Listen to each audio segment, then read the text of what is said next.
Hello dear student, कैसे हैं आप सब। उम्मीद करते हैं आप सब लोग बहुत बढ़िया फर्स्ट क्लास के ही होंगे। तो हम लोगों ने पिछली क्लास में डिस्कस किए थे बहुपद के बारे में। अब बहुपद से जहाँ से बनने वाले क्वेश्चन थे उसके सारे फार्मूलों को हम लोगों ने अच्छे से डिस्कस किए, और जो कि आपके बोर्ड एग्जाम के लिए बहुत ही हेल्पफुल रहेगी। तो आपको शुरू से लास्ट तक बने रहने हैं पूरी क्लास में, और बने रहने के बाद जब आप बोर्ड एग्जाम देकर आएंगे तब आपको लगेगा कि हाँ, ये क्लास कितनी इंपॉर्टेंट रही हो। ठीक है, तो आइए हम लोग इस क्लास में डिस्कस करेंगे क्या, द्विघात समीकरण। तो देखो, द्विघात और बहुपद में थोड़ा सा अंतर है। थोड़ा सा अंतर ये क्या, जैसे कि यहाँ पे ax square plus bx plus c। अब ये देखो, ये क्या है, ये आपका बहुपद है। क्या है? बहुपद है। ठीक, ये बहुपद है, और यहीं पे अगर ax square plus bx plus c बराबर 0 हो गया तो ये यहीं पे क्या हो गया, समीकरण हो गया। अर्थात ये बहुपद और ये द्विघात समीकरण। क्या? द्विघात समीकरण। तो यही हम लोग अभी इसको, बहुपद के बारे में हम लोगों ने पिछली क्लास में अच्छे से डिस्कस किया। इस क्लास में हम लोग पढ़ेंगे द्विघात के बारे में, यानी द्विघात समीकरण। तो क्या है, इसकी कंडीशन क्या है, फार्मूला क्या है। कह रहा कि इस रूप में लिखे गए सभी समीकरण, अर्थात ax square plus bx plus c बराबर 0 के रूप में सभी समीकरण द्विघात समीकरण कहलाते हैं। ठीक है, लेकिन ध्यान देने वाली बात यह है कि a अर्थात x स्क्वायर के गुणांक जो है 0 नहीं होना चाहिए। क्या नहीं होना चाहिए? 0 नहीं होना चाहिए। अगर 0 हो जाता है तो सपोज दैट यहाँ पर देखो, अगर यहाँ पे अगर ये 0 हो गया, और किसी संख्या में आप लोग अच्छे से जानते भी हैं कि अगर 0 से मल्टीप्लाई हो जाएगा तो कितना भी बड़ा समीकरण आपका हो या कितना भी बड़ा अंक आपका क्यों ना हो, वो क्या हो जाएगा, 0 हो जाएगा। और 0 हो गया तो bx प्लस c बराबर 0, तो ये द्विघात समीकरण नहीं होगा। होगा क्या?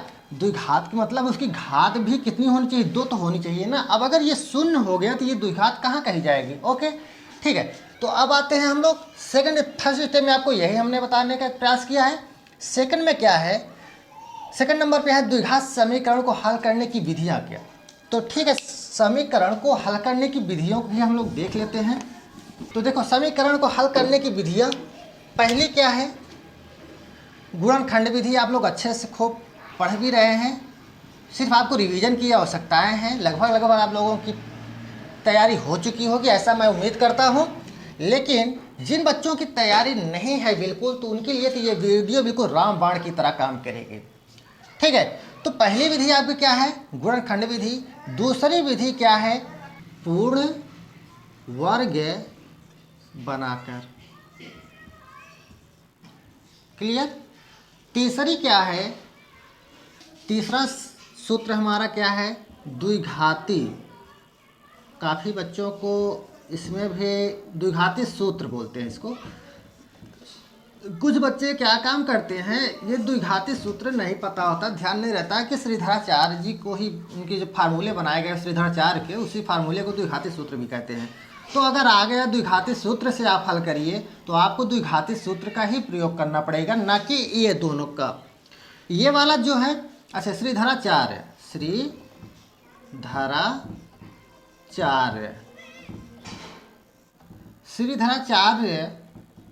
का फार्मूला क्या है।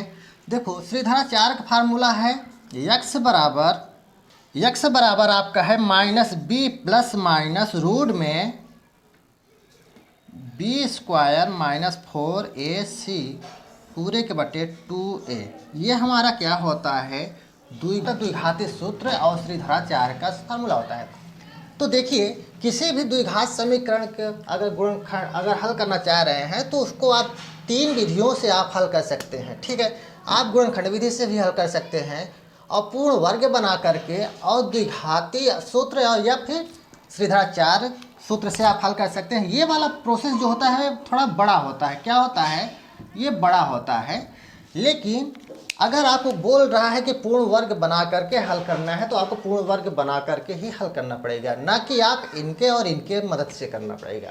ठीक है, अब ये द्विघात समीकरण को हल करने की 3 विधि जैसे हमने यहाँ पे दे रखा है। तो यहाँ पे जैसे फर्स्ट विधि आपकी गुणनखंड विधि होगा, दूसरा होगा पूर्ण वर्ग बना करके। तो अगर ये दो विधियाँ थी तो ऑलरेडी इसकी ज़रूरत क्या पड़ी। तो कभी कभी ये होता है ना कि आप हल करते होंगे, देखे होंगे कि जो समीकरण आप लोग हल कर रहे हैं उसके हल नहीं निकल पाते हैं, खंड उनके नहीं बन पाते हैं, तब उस जगह पे आपको ये द्विघाती सूत्र या फिर सीधा चार सूत्र का प्रयोग हम लोग करते हैं, है ना।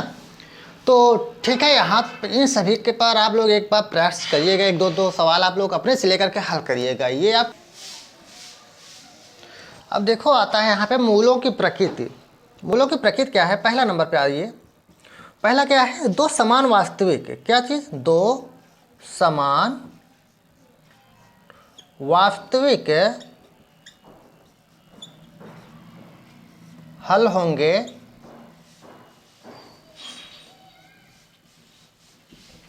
यदि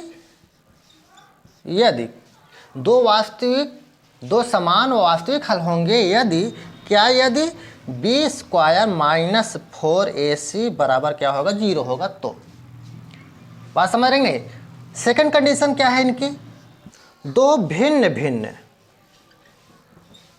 या फिर ऐसे कह सकते हो दो भिन्न वास्तविक हल होंगे, दो भिन्न वास्तविक हल होंगे क्या, यदि बी स्क्वायर माइनस 4ac जो होगा 0 से बड़ा होगा, क्या, 0 से बड़ा होगा। दो भिन्न वास्तविक हल होंगे यदि बी स्क्वायर माइनस 4ac 0 से बड़ा होगा। ध्यान रखना है ये। और तीसरा क्या है आपका, तीसरा नंबर या सी नंबर, तीसरा नंबर है दो वास्तविक हल नहीं होंगे, दो वास्तविक हल नहीं होंगे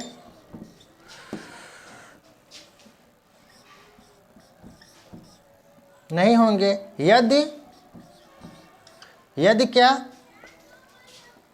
बी स्क्वायर माइनस 4ac से, यानी 4ac 0 से छोटा होगा, 0 बड़ा होगा इससे, तब क्या होगी कंडीशन, दो वास्तविक हल नहीं होंगे। ठीक है, ये इनकी मूल प्रकृति है।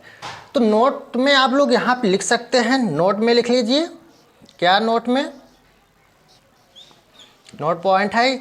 अब यहाँ मूलों की प्रकृति से आपके हमेशा देखे गए हैं 1 नंबर से लेकर 2 नंबर तक के सवाल बनते हैं, इसको बेहतर तरीके से प्रैक्टिस करके जाइएगा। ठीक है, तो क्या है, इनके नोट्स में लिखवा दे रहा हूँ।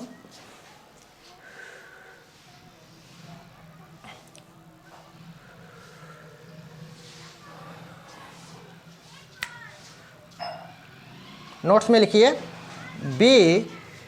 B square minus 4ac b square minus 4ac अगर धनात्मक आता है, क्या, धनात्मक आता है, ठीक है, तब इनके मूल वास्तविक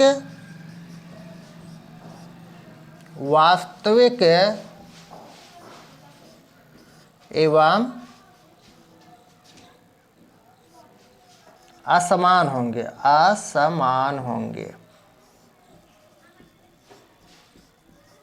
ठीक है, दूसरी बात आपको ध्यान देना है, क्या, बी स्क्वायर माइनस 4ac बराबर 0 होगा। अगर 0 होता है तब इनके मूल वास्तविक एवं समान होंगे। क्या होंगे, वास्तविक एवं समान होंगे।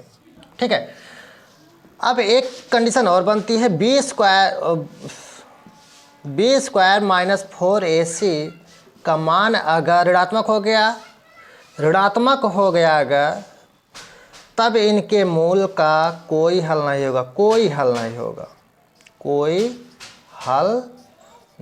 होगा।